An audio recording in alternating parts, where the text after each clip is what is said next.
This is Jacob's Algebra, Chapter 14, Lesson 3, Part 2. We were working on problem number 7 in Set 2, which was graphing y equals x squared.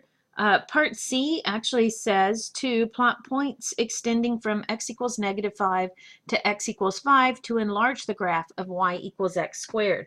The graph that's shown in the book only goes from y equals -3 to from x equals -3 to x equals +3. So I have done my best freehand graph that I can here. Please use graph paper in your homework rather than freehanding a graph. Okay, so let's look at the questions for this one. The first thing it says is we see that the square roots of 6 are approximately -2.4 and +2.4. The way that they got that was they found 6, 2, 4, 6. They found 6 and drew a line across to where it meets the graph. And then they drew a line straight down.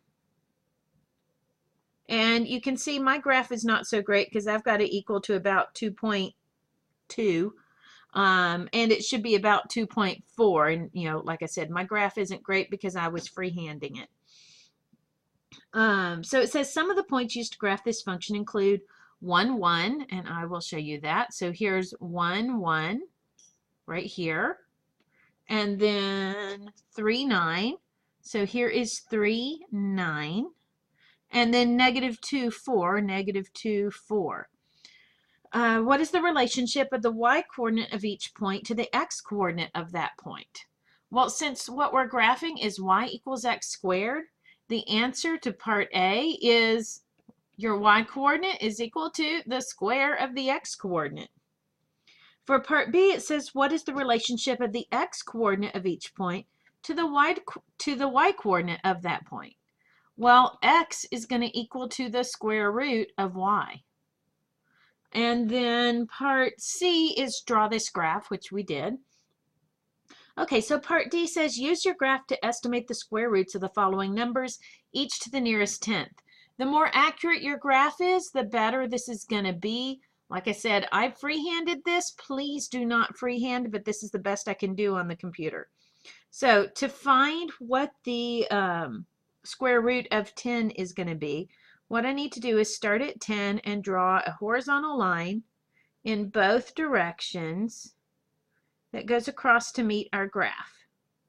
Okay, then we draw a vertical line from where it meets the graph straight down, and you can see that I've clearly messed up because I have 10 going down to 3, and on the other side I did a better job. I have 10 going to about -3.2 maybe.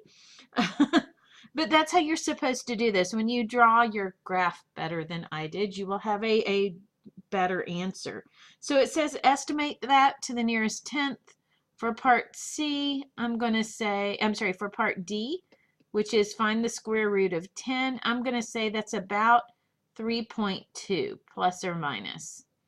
Okay, part E says 18, so we need to find the square root of 18. So we find 18 on our y-axis, which is here, and we draw a horizontal line across to the right and to the left, and you know, I think my graph on the right side is not very good. Go straight down, and you can see, yeah, that's not very good because I have that just, well, we'll see. Well, it could be anywhere from maybe like 4.1 to 4.3. So I'm going to say it's about, whoops, pen mode. It's about plus or minus 4.2 because it's between 4.1 and 4.3 the way that I drew it. So then the next one is part F, and that is to find the square root of 22. So I'm going to write square root of 22. And so to do that, I'm going to find 22, which is right here. I'm going to draw a horizontal line that goes all the way across. And then I'm going to draw a vertical line down from there. And vertical line down from here. Ah, I missed. Okay, let me try that again.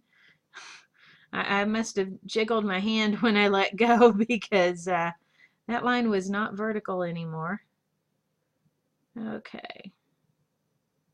There we go. And I'm going to say, let's see, on the right side it looks like 4.4-ish. On the left side it looks more like 4.8-ish. So I'm going to say that's maybe around 4.6. So the better a drawing that you do, the closer you're going to get. You should get the same value on the positive side and the negative side.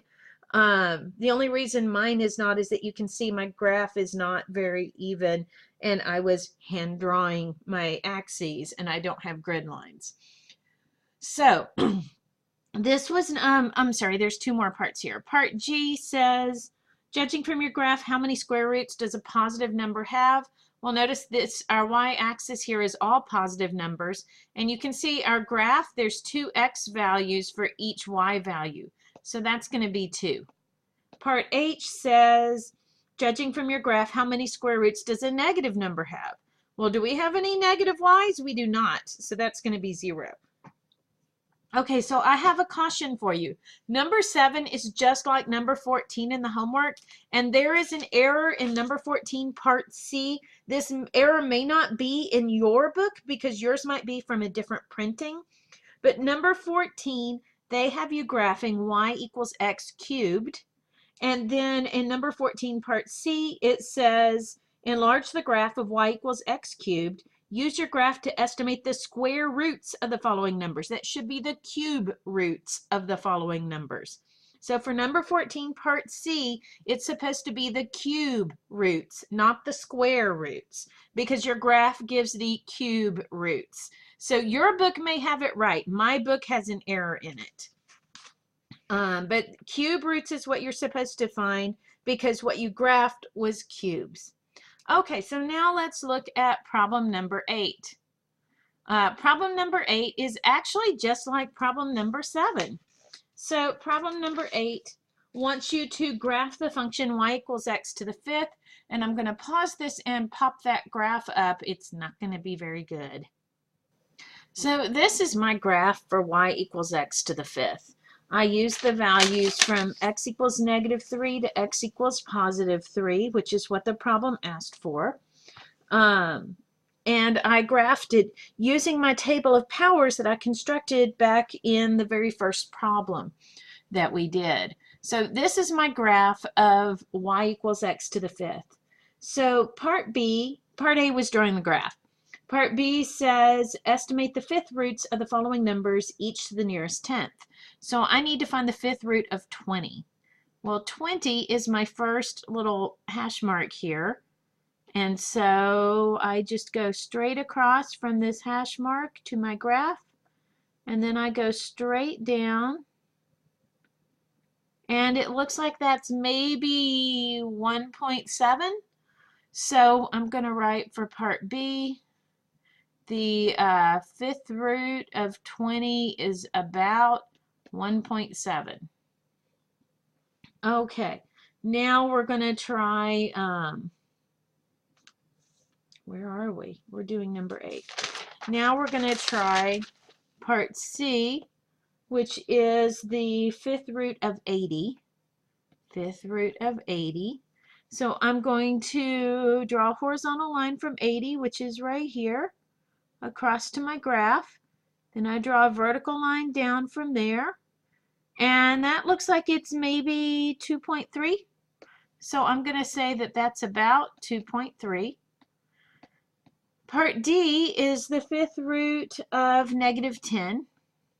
So I need to find -10 on my graph.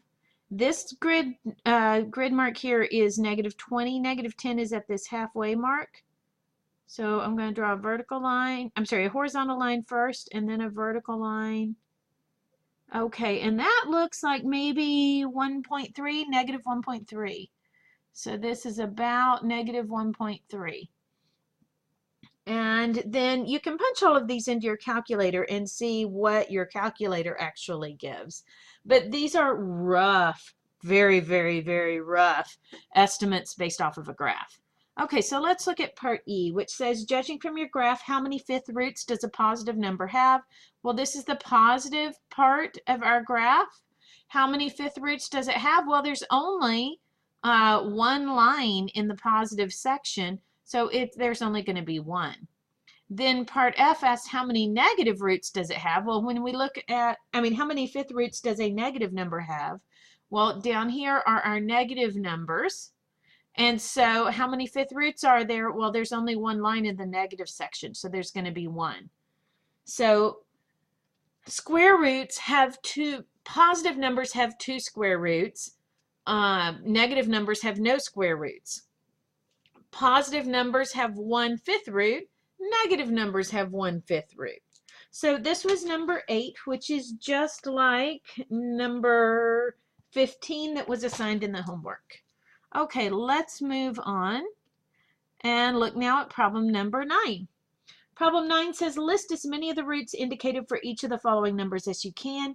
If you think a number has no such roots, write none. So for part A, we want to know how many cube roots are there for 1,000. Well, 1,000 can be written as 10 cubed. Can it be written as negative 10 cubed? No, because negative 10 cubed equals negative 1,000. So that doesn't work. So I'm going to say there's one cube root. Part B, cube roots of negative 8. Cube roots of negative 8. Well, negative 2 to the third does equal negative 8, but positive 2 to the third equals positive 8. So that doesn't work. So there's only one cube root of 8. Part C, how many fourth roots of 625?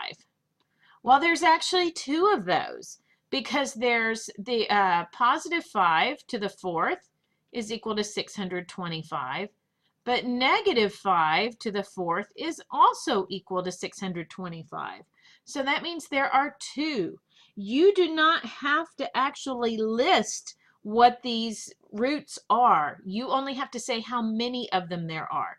So for part A, there is one. For part B, there is one. For part C, there are two.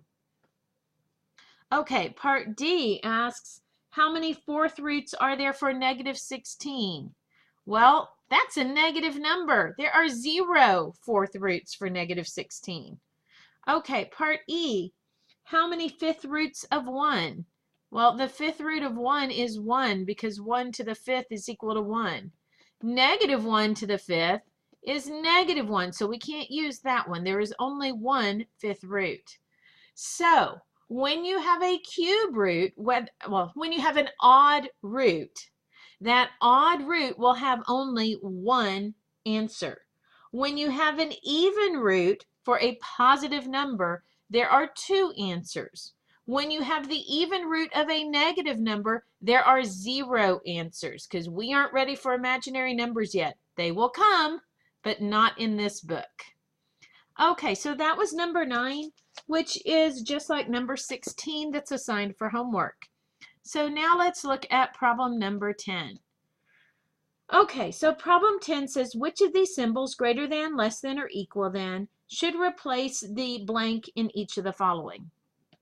So for part A, we have the cube root of 10, and we have the fourth root of 10.